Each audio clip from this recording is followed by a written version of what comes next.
Ever notice how your toughest writing days have nothing to do with your plot or characters, but everything to do with how you feel? Maybe your mind's foggy, your back's aching, or you just can't shake that stress from your day job. Well, it's not just you.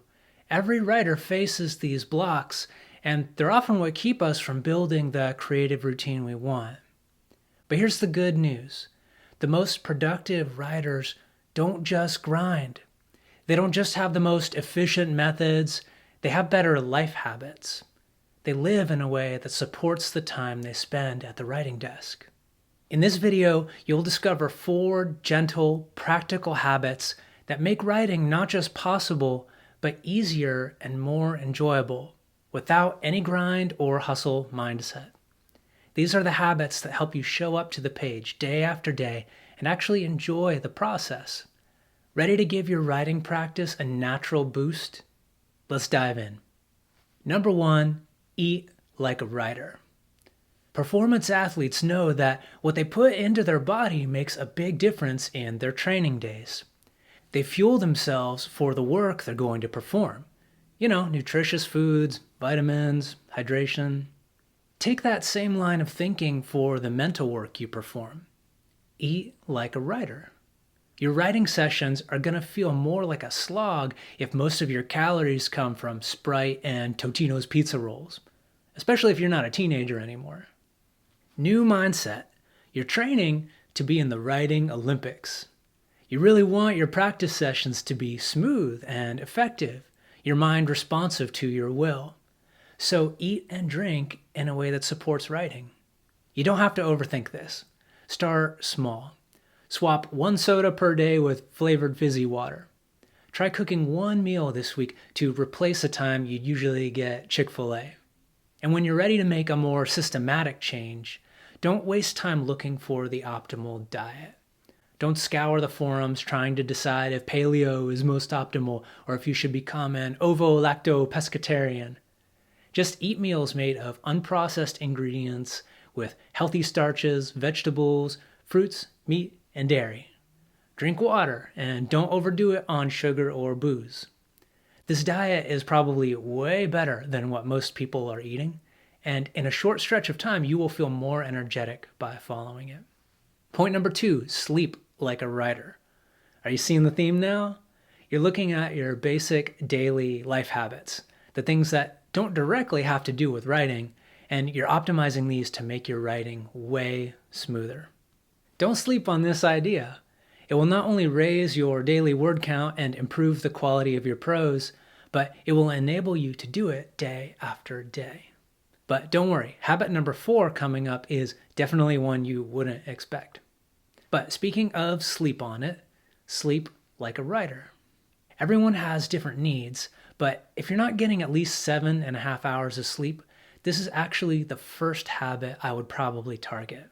You'll never operate at peak efficiency if you're underslept. It's like replacing your car's oil with marmalade. So before anything else, do yourself a favor and make the sacrifices it takes to get a full night's sleep. It will make a huge difference in your writing. Some things you can start with. Plug your phone in across the room when you lay down in bed. Or shift some late night activity you really enjoy to the morning instead, even if it's just scrolling on your phone. Tip number 3 is to move like a writer. Your body is basically a bunch of tubes. Yeah, I know science. When you get your blood flowing, when you squeeze your muscles, and when you stretch them, you're clearing gunk out. You know gunk, right? It's the thing that when you have it, you feel, ugh. Movement keeps you fresh. It returns your body to being an energy-generating machine. And your brain needs that energy to write. It doesn't take much, and I'm not telling you to build biceps as big as George R.R. Martin's head, but here's what I'd suggest. First off, put some walking in your life.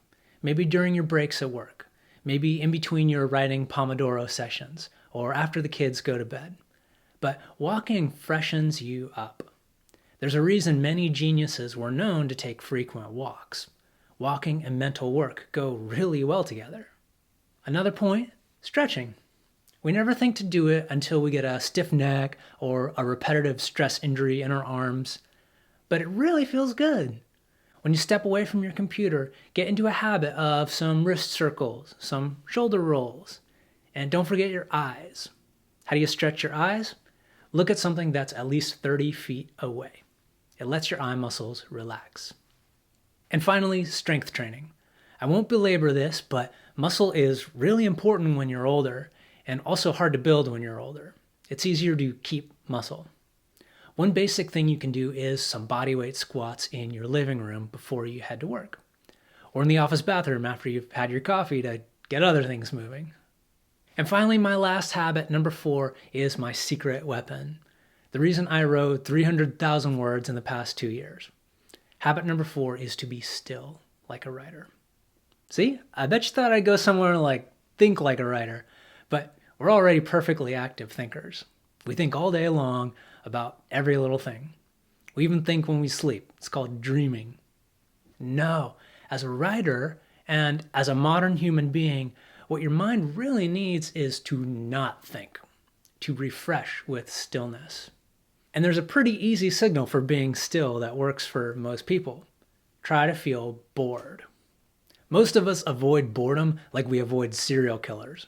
We don't want to share their company for even a moment. But boredom is actually just our withdrawal response from a lack of mental stimulation. Stillness is not boring, it's actually delicious when you get used to it. The reason we feel bored is because we are dopamine junkies. I recognize it's not a very compelling sell to encourage you to lean into pain, though, so let me phrase it this way. Stillness is like taking time to wind up your genius, to spring load your mind, so that when you're ready to create, wham, your mind is prepared to produce its best, clearest work. Stillness is strategic. It gives your mind a chance for genius to build up. Inserting stillness is simple. Drive around with no music playing. Chop veggies with no audiobooks. Sleep without Modern Family playing in the background. It will feel like it's setting you back because it's not productive. There's nothing going on. But stillness is the foundation for all productivity. You cannot believe how underrated this is. Because you're a modern person, I can confidently say you need this, and your writing will thrive if you still your mind. And there you go. Those are my 4 habits to become a more productive writer. Eat like a writer, sleep like a writer, move like a writer, and be still like a writer. We overlook this foundational stuff because it's not a tactic. It doesn't seem directly related to our writing. But it's more related to your writing than you can imagine. It's the basis of your writing because it's the basis of you, the writer. If you tune up yourself, the writer, like a well-oiled machine, you'll be way more productive. No grinding or hustling required. Before you go, if you want to unlock even more creativity for your writing, I've got something special for you.